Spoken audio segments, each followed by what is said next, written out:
റോമാലേഖനം 4-ാം 20-ാമത്തെ വചനം. ദൈവത്തിന്റെ വാഗ്ദത്തത്തിൽ അവിശ്വാസത്താൽ സംശയിക്കാതെ വിശ്വാസത്തിൽ ശക്തിപ്പെട്ട് ദൈവത്തിന് മഹത്വം കൊടുത്തു.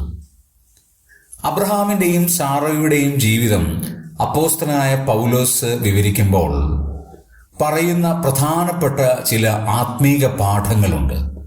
ഒന്ന്, ദൈവത്തിന്റെ വാഗ്ദത്തത്തിൽ അവിശ്വസിച്ചില്ല.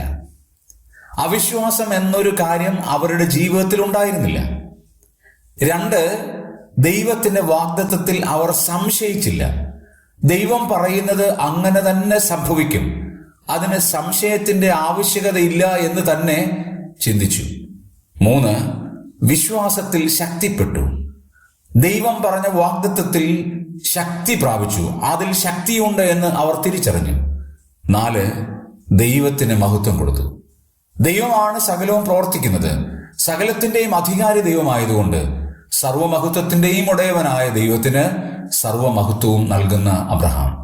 പ്രിയമുള്ളവരെ, നമ്മുടെ വിശ്വാസ ജീവിതം എങ്ങനെയുണ്ട്? നമ്മെ തന്നെ ഒന്ന് ആത്മപരിശോധന ചെയ്യുവാൻ ദൈവത്തിന്റെ ആത്മാവ് സഹായിക്കട്ടെ.